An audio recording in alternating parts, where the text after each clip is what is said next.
The Small Business Big Marketing Show is made possible thanks to 52ways.biz. That's the numbers 52.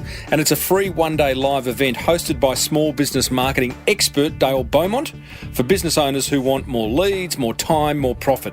And you can grab your free tickets over at 52ways.biz before it is too late, because there's only so many seats. And we're also brought to you by Cornerstone, an Aussie-owned family-run offshoring business based in the Philippines who can reduce your running costs by, wait for it, 70%, 70. Book a free feasibility assessment with David Warren by calling 029083 6689 or visit cornerstonebusinesssolutions.com.au. Understanding your customers at a deep level makes sense, right? What excites them, what keeps them up at night, what annoys them? All good questions to ask. But it's amazing how many business owners don't answer these questions. Well, today's guest has, and it's resulted in a solid brand with 20,000 members in just 2 years. Well, I said, welcome to a small business marketing show where successful small business owners share their souls to take your marketing straight to the lead. Now, here's your host, Mr. Timbo Reid. And welcome back to the Small Business Big Marketing Show. I am your host, Timbo Reid. But you, so much more importantly, are a motivated business owner and you are ready to crank out some great marketing to build that beautiful business of yours into the empire it deserves to be. It's exactly what we do around here. It's what we've been doing for 358 shows so far. If it's your first time round, welcome. If it's your, 280th time around, love your work. Big show today. Justin Hale, founder of Camplify, think Airbnb for caravans, joins us to explain how getting clear on your customers' personas is a game changer. Resident techspert and small business guru Dale Beaumont drops in to share a productivity tool. I've got another low-cost marketing idea. We go back into the archives to visit an episode I did with celebrity personal trainer Michelle Bridges. As per usual, team, there is marketing GOLD dripping from the ceiling over here at Small Business Big Marketing's HQ. So let's get stuck right in.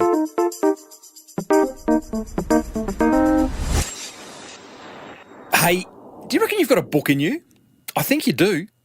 Could be a fictional book, like 50 Shades of Grey type novel, or it could be factual, in which you share that mountain of knowledge you are standing on, like I've done with the boomerang effect. Whatever it's about, having a book in your marketing arsenal is an absolute game changer. Glorified business card, as I keep saying. Rightly or wrongly, having a book positions you as an industry expert. Now, I would love to see you write a book as a business owner. Doesn't need to be a 50,000 word epic. Could be a 12-page ebook, could be a 40-page booklet. Just something of substance that you can hand over to a prospect and watch them go, wow! To help you do that, I hosted a webinar last week with past guest Darren Finkelstein, aka The Boat Guy, who's written not one, but 3 books on buying, selling and enjoying boating. And what they've done for his business and personal brand is off the charts. So in this webinar, Darren takes us through his 10 key steps to writing and self-publishing your first book. Here he is talking about how to break through one key blockage many would-be authors have. It's really important to talk about intellectual property here, I reckon. A lot of people, and I was one of those, who thought, when I thought about writing a book at the beginning and giving away all those tips, those advice, those ideas that I have that really separate me from my opposition, I'm giving away into my intellectual property. And I thought to myself, fuck that, I'm not doing that. These people want my intellectual property, they pay to play. They give me a sum of money for my consultation or my services, and I share them with that knowledge. And I think that's really the wrong way to go about the exercise. And probably the best example I've got of sharing intellectual property, because the return on it just accelerates itself, just compounds itself, just is a snowball effect, is Jamie Oliver. He's on every TV show. He is quoted everywhere in the press. You see him cooking up a storm on, every Foxtel channel, every free-to-air channel. He's everywhere. He gives away every one of his recipes when he does that exercise. When he tells you how to make the world's best fish and chips, there's the recipe he's giving away. Well, you know what? He gives away more intellectual property than anybody else I know. And it comes back to him in spades because people are still interested in what he has to say. People are still paying for his cookbooks. People are still paying for his seminars. They're paying to buy the Tefal bloody saucepans that he endorses. He is just building that leverage of that profile as being the expert in the field. So my attitude changed pretty quickly when I thought about all that. Couldn't agree more, Daz. Now, this was an exclusive 70-minute webinar for members of the Small Business Big Marketing Club. So if you'd like access to the full recording, and it's an absolute ripper, plus there's mountains of other marketing gold inside the club, then head over to crankmymarketing.com and you'll be a member in under a minute.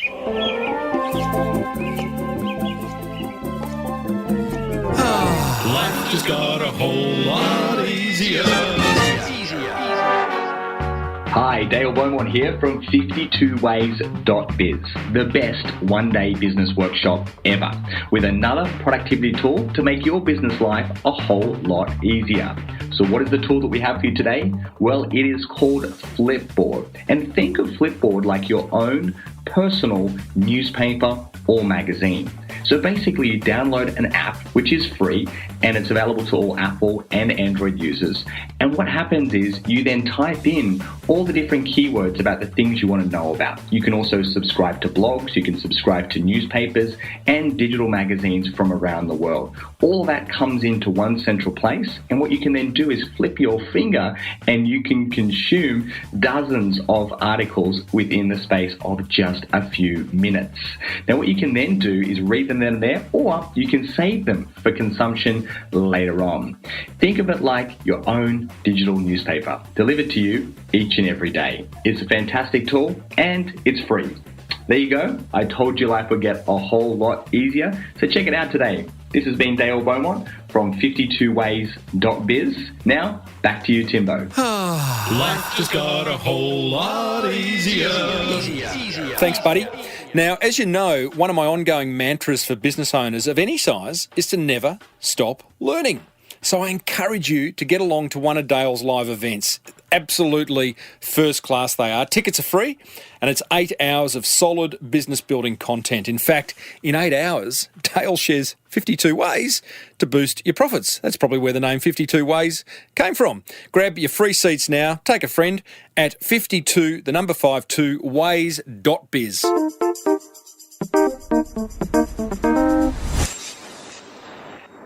Coming up after today's interview, I will share another low-cost marketing idea that you can implement immediately. Plus, we hear from past guest Michelle Bridges.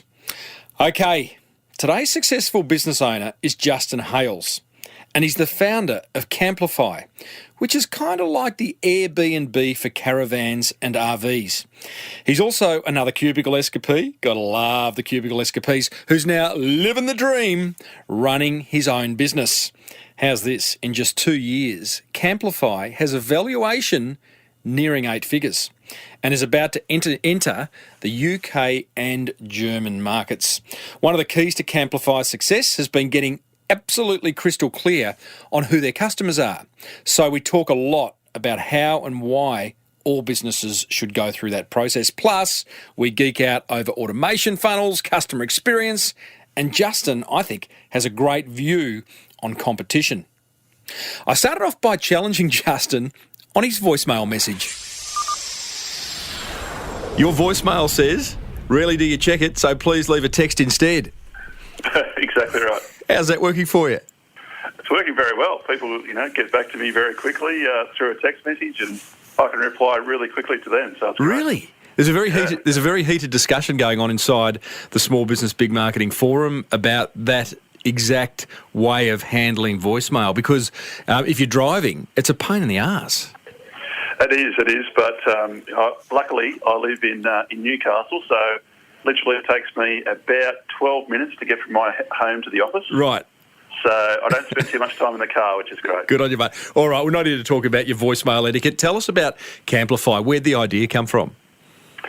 Yeah, so it was about November 2014 that my wife and I were out going for a walk around our suburb, and she said to me, it'd be great to go away on a caravanning holiday for Christmas. And I was like, oh, okay, cool. We hadn't really been on that type of holiday before. As a kid, I'd been on loads of caravanning holidays. We kind of did that every single school holidays with my parents and our extended family. And I tried to find something to book, and there was just nothing, no options, no available thing for me to be able to book. So I started thinking, well, there must be a problem there. There must be other kinds of people that are like myself and my wife that want to do this but don't have access to it. And then about a month later, the NRMA had a call out, so the National Roads and Motoring Association, looking for innovative ideas that were around some key themes that their customers were looking for that they could support. So I came up with the idea that, really it'd be great to be able to solve that problem by connecting people, like the people that live in my suburb that have hundreds of caravans that just sit there every day pretty much, and people like myself who would love to be able to take one away on a holiday. Just like that. Here you are, Like having a walk with your missus, and you identify a problem that you've got, you assume others have got it, and Camplify is born. What were you doing, Justin, before this idea came to you? So I was working for a mining supply chain logistics management software company. Woo! Exciting stuff. So we basically helped customers use software to track the commodity from when it was drilled out of the ground. Sorry, what were you saying? Exactly. So you obviously were looking for a new kind of beginning. Was that fair? I was kind of, our business has gone through a few transformations. We've been bought a couple of times. Right. So, it was the time when I was thinking, it'd be great to go out and do something by myself. Good on you, mate. I really admire people. I really admire people who do this. I have to ask? Did you have a bit of a runway, a bit of financial safety net? Because there's a lot of people listening with a lot of ideas, but often can't do it because of lack of resources. Yeah, so there's a couple of things, I guess, from our point of view.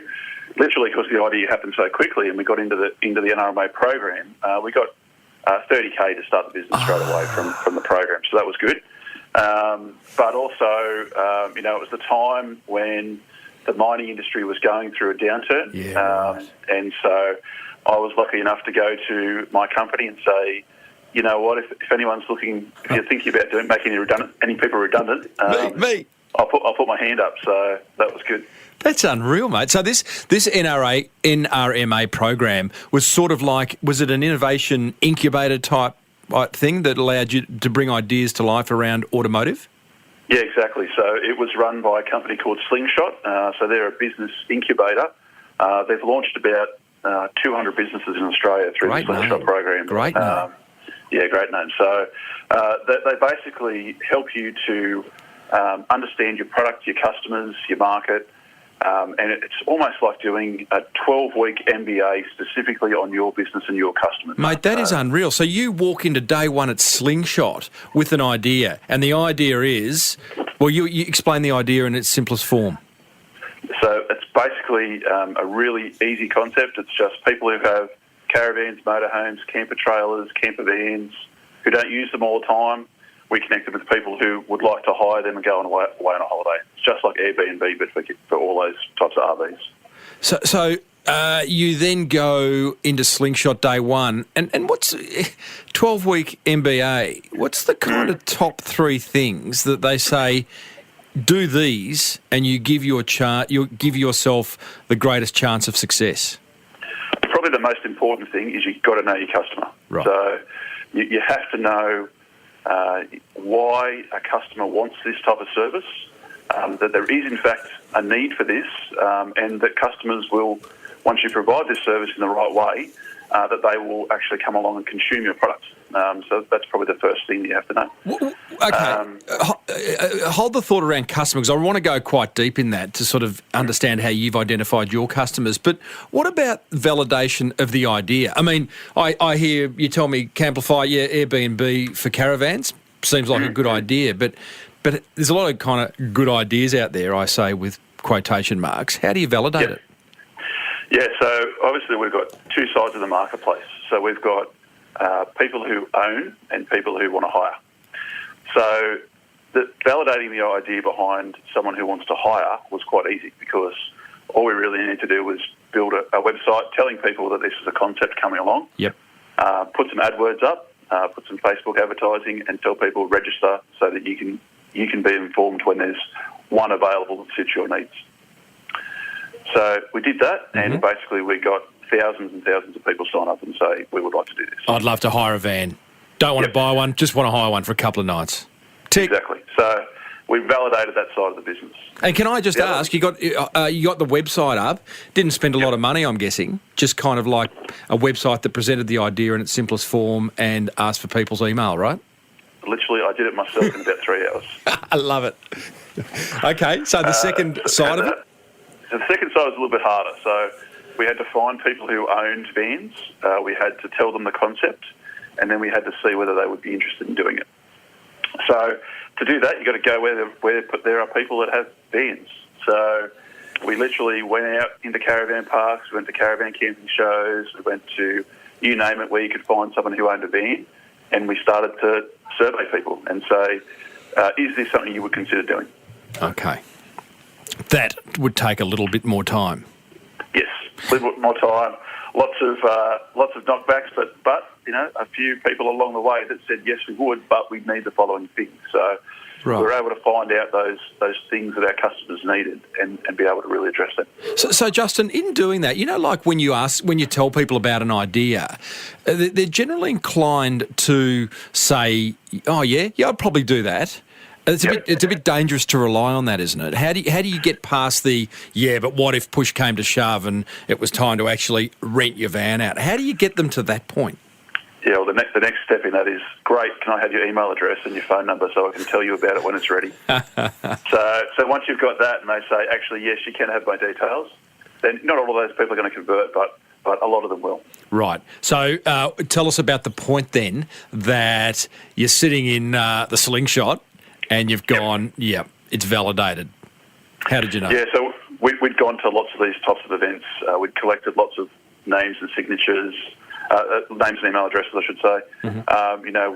We got people that were really interested in it. And then we started to contact them saying, look, we're thinking about launching on this date. Are you in if we do this? And lots of people said yes, and we knew that, okay, we're onto a winner here. Right.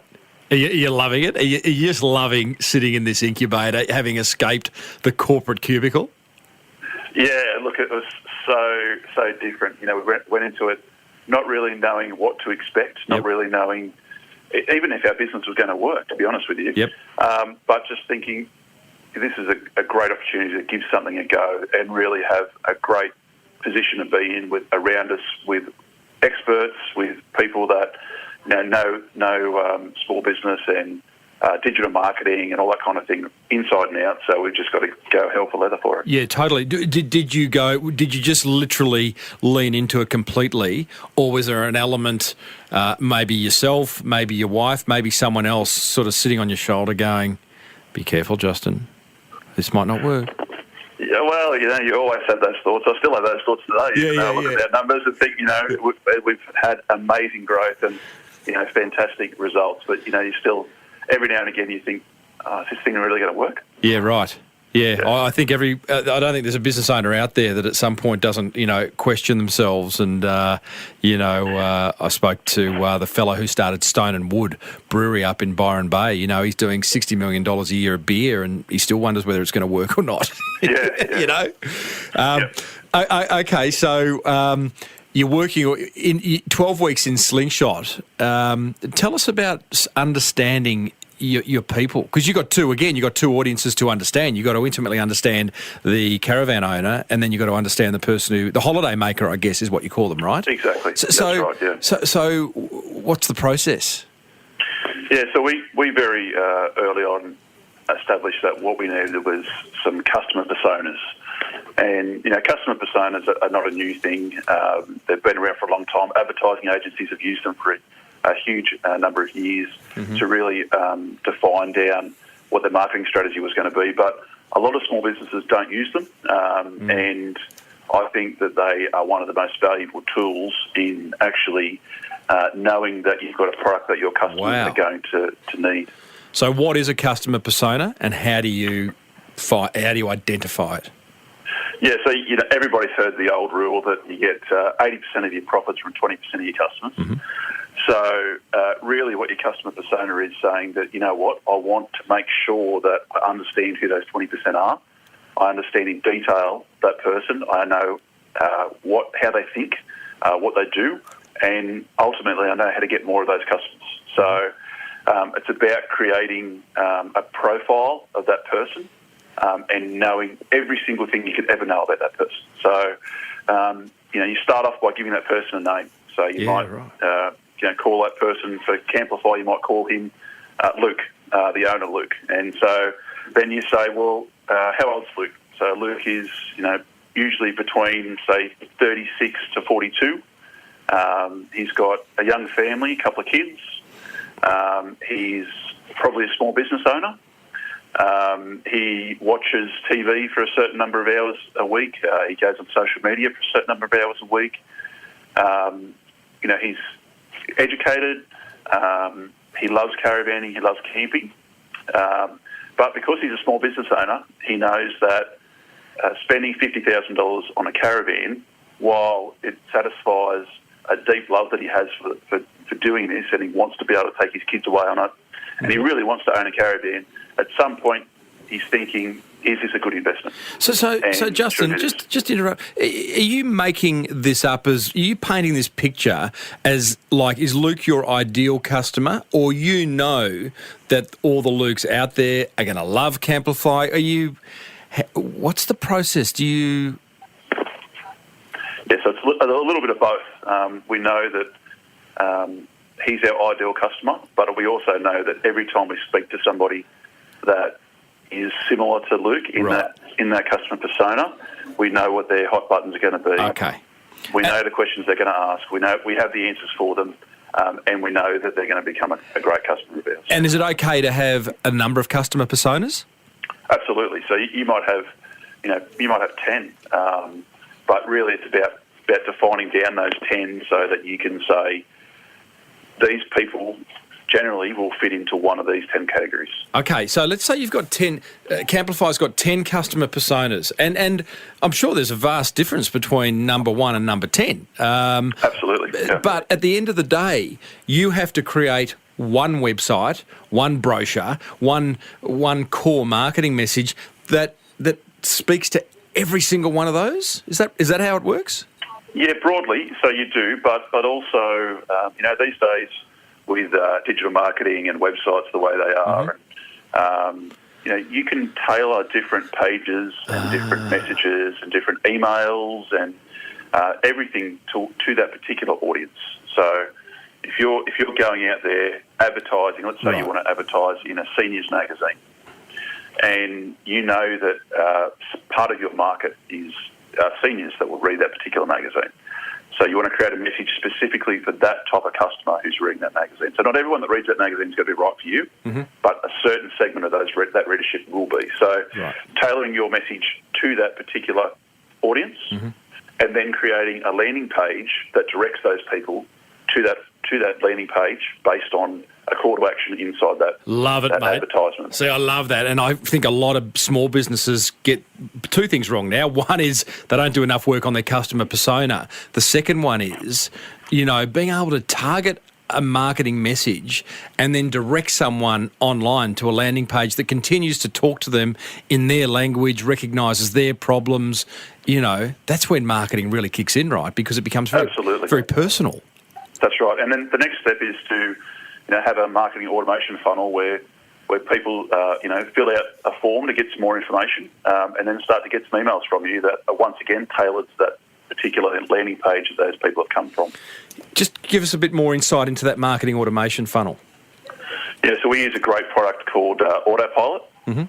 It's an Australian developed product that is now based in Silicon Valley. And through that, you can essentially create what's called a customer journey. So you can look at the point in time from where a customer first gets in contact with you through filling out some sort of form, or maybe it's through calling you, or however it may be. Mm-hmm. And then you can start to communicate with them automatically through emails or text messages, or even hard mail. And then you can look at does the customer activate along that process, and if they don't, what do you want to do? So, a little bit like using a Visio workflow diagram. It's creating, if the customer does this, do something. If they don't, do something else. Yeah, right. Who does all that for you? Because that's advanced marketing right there. Do you have writers and kind of autopilot technicians that set all that up? Well, most of it we've done ourselves. Wow. We have drawn on experts where we need them, but we've really made sure that we've looked at all the products that are out there and said, what's the easiest one for us to use that's going to have the best support? And that's why we chose Autopilot, because they have a really good online program where you can go and do some training. They make it really easy, but then they also have a system where you put in what you think the program should look like in terms of the customer journey, and ask them to review it, and they give you suggestions. Oh, wow. Matt, there's someone at the other end, a real human being. Yeah. This is extraordinary. Extraordinary. Listeners, I'm talking to Justin Hale, who is the founder of Camplify, a place where holidaymakers can find RVs and RV owners can hire them out, the Airbnb of camping, if you like. Justin, can you wrap some numbers around where the business is at as of 2 years on? Yeah, so just to give you a little bit of perspective, I guess. So December is, one of probably our busiest time of the year in terms of, everyone wants to go away on a Christmas holiday. Yep. So December 2015, we had 90 listings on the site. December 2016, we're up at 1,400 listings, and growing at 120 to 150 a month. So huge growth in terms of our listings. Where do you think that growth came from? Is it word of mouth, or are you actively going out to camping shows and enlisting people? Yeah, look, it's a combination of many different forms of marketing. So, whether it be digital marketing, getting out there on the ground and talking to people, some PR, a whole range of different things. So it's really, we want people to understand the concept and to be at a barbecue on the weekend and say to their friend, I noticed you've got a caravan. Have you heard of this thing called Camplify? This is what you can do with it. You're a bloke from a mining company who wasn't a marketer. Now you are, well, I think we're all marketers actually, but you weren't the marketing bloke at the mining company. You have got a beautifully designed website. You've got a great 2-minute video that explains all this. You've put a lot of effort into design. Even the name Camplify reeks of a bit of kind of hipsternish. Hipsternish, is that a word? You've brought people in. You've kind of found a newfound part of yourself. How's all this come about? Yeah, look, I think it's a combination of all those things. I think that for me, it was around bringing a bit of a corporate mentality to a small business. So I know that doesn't sound good, but I think there are some things that corporates do well. They really trade on their brand. Right. Yeah, lunches are great. Yep. Yeah. But they trade on their brand. They build strength behind that. They're very consistent with their messaging, and they don't change the boat unless there's a real need to change that direction. Yeah. So, and I think that a lot of small businesses can get caught up in where's my next dollar coming from? I need to go and service that customer or the next customer, or just chase the dollar instead of actually saying, you know what, I know my product is right because I validated it. Yep. I know the customers because I've built my personas. So now it's about building my branding, my messaging, and the product. Yes. Yeah, totally agree with that, but hard for the small business owner listening who hasn't done that grunt work around building that emotional attachment, about understanding their buyer personas. Not much use looking at them in the eye and saying, hey, be a bit more consistent and stick to what you're doing, because, the next dollar does need to come in the door tomorrow. So what do you say to them? It is difficult, but I think that...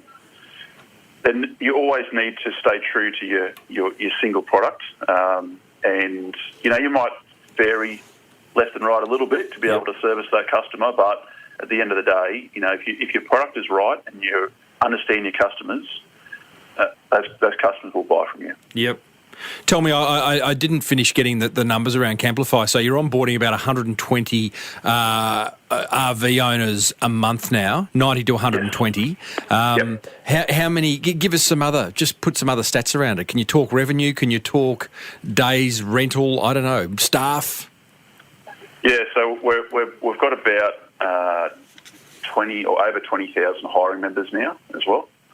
And our owners are getting, between 80 to 120 nights a year booked. Obviously, that depends on the RV and the location, but, they're getting a significant number of nights booked per RV at an average of, between sort of $65 to $110 a night. So, they're getting some significant revenue in each owner, which is great. Mm-hmm. And I think we saw at Christmas time this year that the average time from listing to booking, which is what we look at regularly, was about 4 minutes. So wow. Someone lists and within 4 minutes they've got a booking. Hang on, let me understand that. I've got a caravan. I find Camplify. I list it on Camplify, and on average within 4 minutes I've made my first dollar. That was at Christmas time, yeah. At Christmas time, that's really good. What's that look like sort of now? Or what are we in, March? Yeah, it depends on the season. So right now, leading into Easter, that's probably going to get pretty close again. Yep. It just depends on what season we're in terms of demand. One of the things, Camplify is at risk of what franchisees are at risk of, which is one person has a bad experience with one RV owner, the RV's dirty or it doesn't roll up on time or whatever happens, and then it tarnishes Camplify for the rest of us. How do you manage to ensure that your RV owners provide a consistent experience?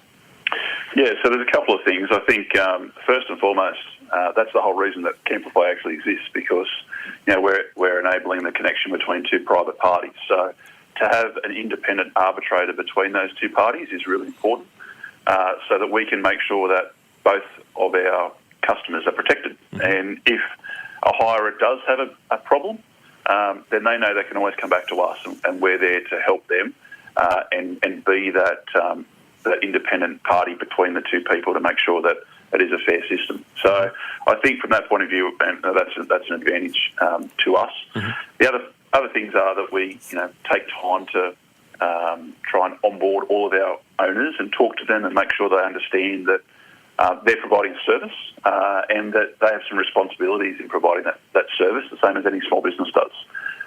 And they need to provide a good product. They need to make sure that their photos are accurate. If we need to send out a photographer, we'll do that. They need to make sure their descriptions are accurate. They need to make sure that they're fully insured and we can help them if they need that insurance. They need to make sure that they've had safety checks on their van and all that kind of stuff. So, how do you? There's a whole lot of paperwork you could give them, but do you sit down with each owner? Do you have a phone call? Is there a webinar that happens weekly? Yeah, we have a phone call pretty much with everybody that lists. Wow. At some point. That might be when they get their first booking. It might be when they first join the platform or before they join the platform. So, we spend a lot of the time with our team on the phone talking to those people, and for them to understand that there is some responsibilities around making some income from your RV, but really it's just about providing a good product for your customers. What's been the hardest part of bringing all this to life, Justin? Oh, look, I think just the keeping up with the fast-moving change in the business. So, although, talking about the growth numbers that we've had is fantastic, It also provides challenges around team and support and processes and, just making sure that you can service your customers. So, for us, that's been the biggest challenge, but I think we're doing a pretty good job at the moment. It's a great problem to have, but how do you scale for growth? Do you? Is there a tap that you can turn on and off where you say, no more owners for the next 2 months, or is that you don't want to do that? How do you manage growth? Yeah, so we certainly can do that with our customers. So in terms of our advertising, so we can say to our digital marketing expert, okay, let's just turn the tap off for a little bit.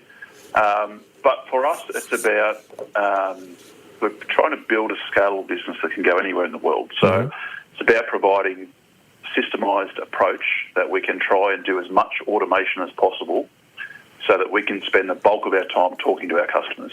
So everything that we can do from, accounting systems to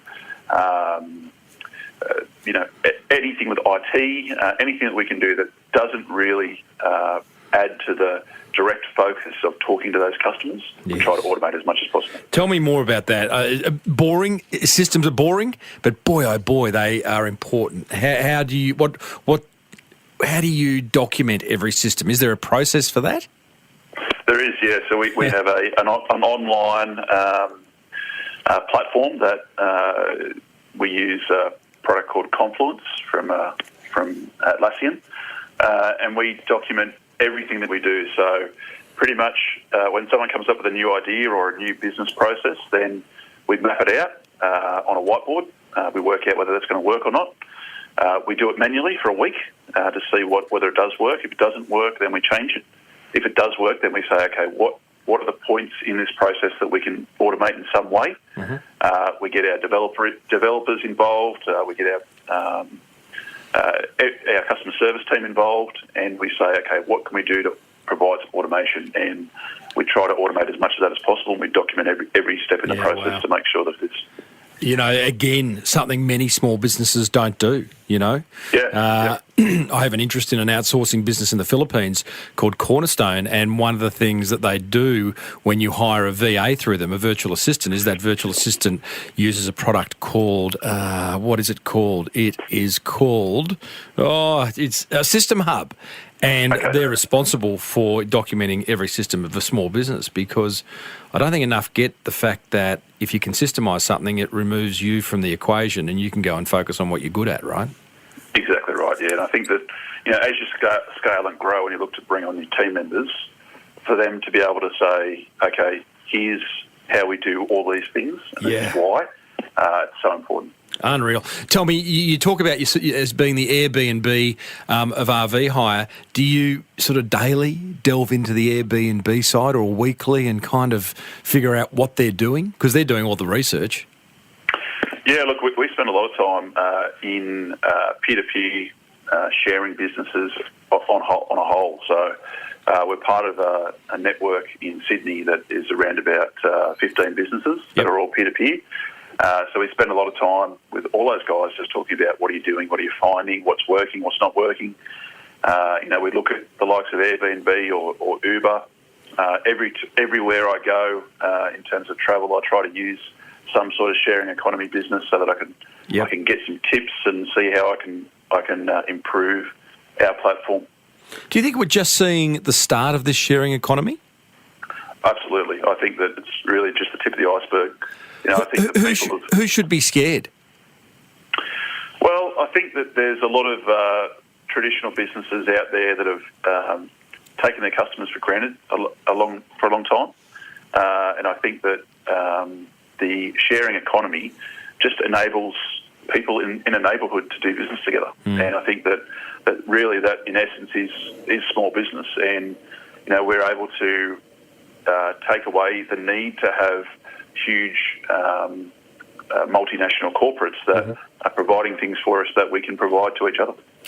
Do you, a lot of the sharing economy businesses that we see are national, if not global in nature.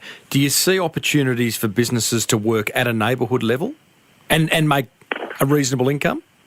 Yeah, I do, absolutely. I think that, really that there's so many products out there that work in that environment. So there's one of the companies in the group that I was mentioning before is called Spacer, and they're a peer-to-peer storage. We've had him on. So, He's great. past guest. He does like driveways and self-storage at people's homes. Yeah.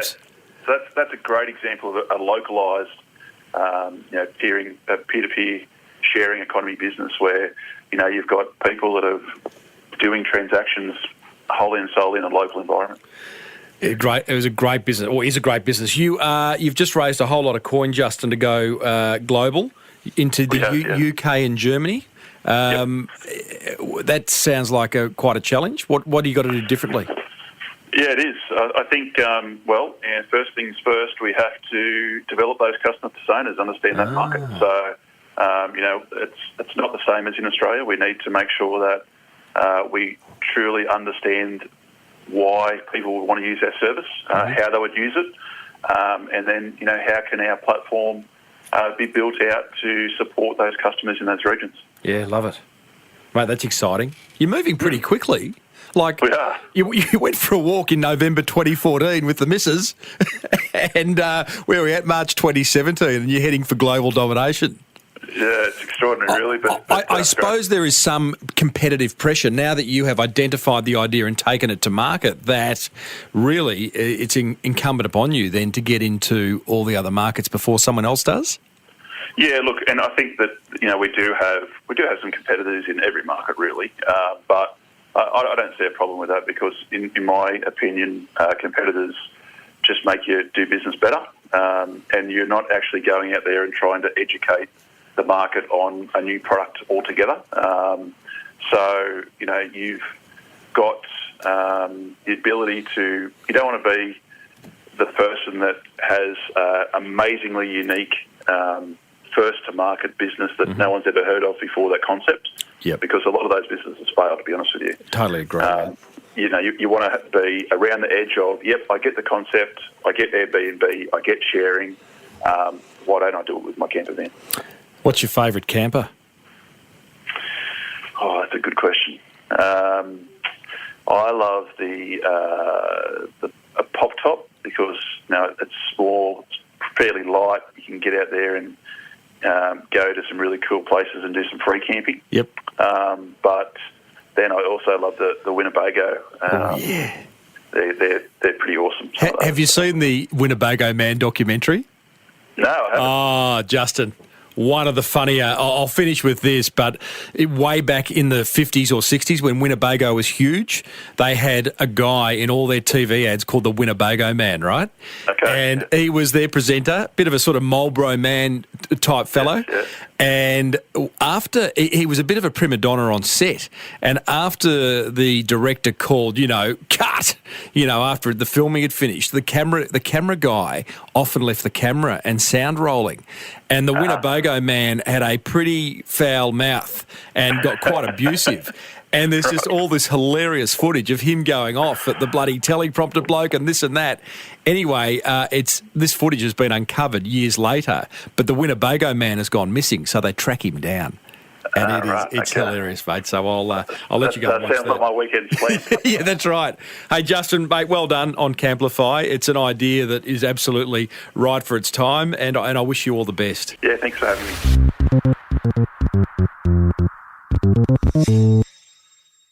There you go, team. Camplify's Justin Hales. Good bloke, hey? Good insights. Now you can go and hire a van or RV over at camplify.com.au.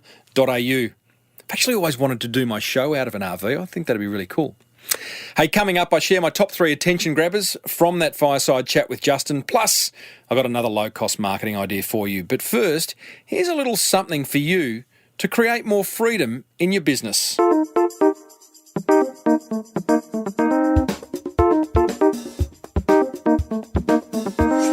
Support for this show comes from a very in-tune Cornerstone. an Aussie-owned, family-run offshoring business based in the Philippines. Not only is Cornerstone in tune with the pain points shared by many Aussie business owners, they also have some very in-tune employees. You see, I recently asked a few of them, what's their go-to karaoke song and would they sing it? Here's what they said. Actually, here's what they sung. You are the one who makes me happy. Strangers making the most of the dark. Casual goodbyes by the chill in your embrace, the expression on your face. Touch me, tease me, until I can't deny this love and feeling. Minsan lang kitang iibigin. Cornerstone, where your offshoring experience can hit new heights. To see how you can benefit from offshoring, book a free, no-obligation feasibility assessment now at cornerstonebusinesssolutions.com.au or give them a call on 02 9083 6689 and tell them Tibbo sent you. Oh, goodness me. That ad does put a smile on my dial. Hey, my top 3 attention grabbers thanks to 52ways.biz. That's the numbers 52, which is a fantastic one-day business building event hosted by Dale Beaumont, and Cornerstone for all your offshoring needs. Attention grabber number 1, get crystal clear on your customer personas. And you can have more than one, by the way. This is invaluable work that not enough business owners do. Justin posed some great questions in that interview that you should be answering. Plus, there is an entire thread inside the Small Business Big Marketing Forum detailing another 11 questions to help you get maximum clarity on your customer personas. Attention grabber number 2, create marketing automation funnels. Now, while this sounds a little scary and a little complicated and a little nerdy, there's plenty of software out there that makes it easy. Justin mentioned Autopilot. I use Active Campaign. I'll drop links in the show notes to both. And attention grabber number 3, I love how Justin said, competition makes you a better business, quote unquote. I hear this a lot from successful business owners, and I also subscribe to it myself. You know, podcasting has become super competitive in the past 12 months with some really big names entering the space. All that's done is motivate me to constantly improve the content I share and improve on my production values. They're the 3 things that grabbed my attention in my little chat with Justin. Now, you've been a little bit quiet in the show notes recently, so I'd love to know what you learnt or thought from that chat. Head over to smallbusinessbigmarketing.com/358 and let me know. What have you got to lose? Alrighty doodly, it is time for one simple yet effective marketing idea that you can implement immediately. It's not going to cost you a fortune, and it might just generate you more awareness, inquiry and sales. Gotta love that. I call today's idea the FOMO conversion hack. Now, FOMO is all about scarcity, right? It stands for the fear of missing out. It's why you can't help but check your Facebook status or email every 10 minutes. Or 1 minute. FOMO is that uneasy feeling you get when you feel like you might be missing out on something that everyone else is doing. As a business owner, you can use FOMO as a tactic for boosting conversions and motivating your prospects into action. So here's my 3 steps to creating that anxious, butterfly-y feeling in your prospects' stomachs. Step 1. Think about how you can create the perception of urgency and scarcity in relation to one or all of your offerings. Step 2, once you've decided on your campaign, create some visual graphics to use on your website, in social media, in your advertising, in store, even in your email marketing campaigns. Step 3, start promoting your FOMO campaign everywhere, across all your touch points. And here's the pro tip, be honest. Whatever you're creating scarcity around, be sure that it really is scarce. You can head over to smallbusinessbigmarketing.com/358 where you'll find some additional resources to help you instill fear into those around you, including a cool countdown timer for your emails. And if you'd like help implementing any of the ideas that I share in this segment, and there's been 23 so far, go ahead and join the Small Business Big Marketing Club over at crankmymarketing.com, where I'll personally support you daily, on your marketing journey. So, what have you got to lose? Well, team, that just about wraps up another episode of the Small Business Big Marketing Show. But don't fret, everything's going to be okay. There is plenty of marketing gold coming your way in the weeks ahead, including a chat with another ex-soldier. But boy, oh boy, this is just it's a bit of a life-changing chat, I've got to say. And I also have a chat with the founder of Messina, Australia's best gelato outlet. Some very cool stuff coming up. Hey, do you remember that chat I had with celebrity personal trainer Michelle Bridges a year ago? She had some very in-your-face advice for anyone prone to the old procrastination. She called it #JFDI. It works for everything. It works for putting your clothes away. It works for getting your car serviced. It works for having to go and talk to your bank manager. It works for getting up off the couch and going and doing some exercise. It just works for everything. It works for everything. JFDI. And is it really as simple as just doing it? Yes. Is it? It really is that simple. It's like this is for all the overthinkers, all the procrastinators, everybody that suffers by analysis, by paralysis. It's just like, get over it. Get up and do it. You got to love a bit of JFDI. You can hear my full interview with Michelle Bridges, plus hundreds more, over at smallbusinessbigmarketing.com. Or you know what I'd really love you to do? Subscribe free on your favourite podcast catcher like iTunes. I'd also love to hear from you. Flick us an email. Say hi. Tim@timreid, reid.com.au. Now, be sure, do yourself a favour. Never stop learning. Grab a free seat at Dale Beaumont's 52 Ways event that will be touring Australia and New Zealand in May, June and August this year. I'll be heading to the Melbourne one, so I'd love to see you there. Simply go to 52ways.biz and grab your seat now, as they are limited. And check out Cornerstone if the idea of reducing your running costs by 70+% excites the hell out of you. Or maybe you just want to come on my next Create Freedom Through Outsourcing tour in May 2017. You can find all the details about offshoring at cornerstonebusinesssolutions.com.au. If you love this show, and why wouldn't you? The Small Business Big Marketing Show has to be your favourite podcast, surely. Then let another business owner know about it. In fact, little tip, grab their phone and download it for them. Until next week, I am Timbo Reid, always have been, always will be. Thanks for tuning in. May your marketing be the best marketing. Bye for now.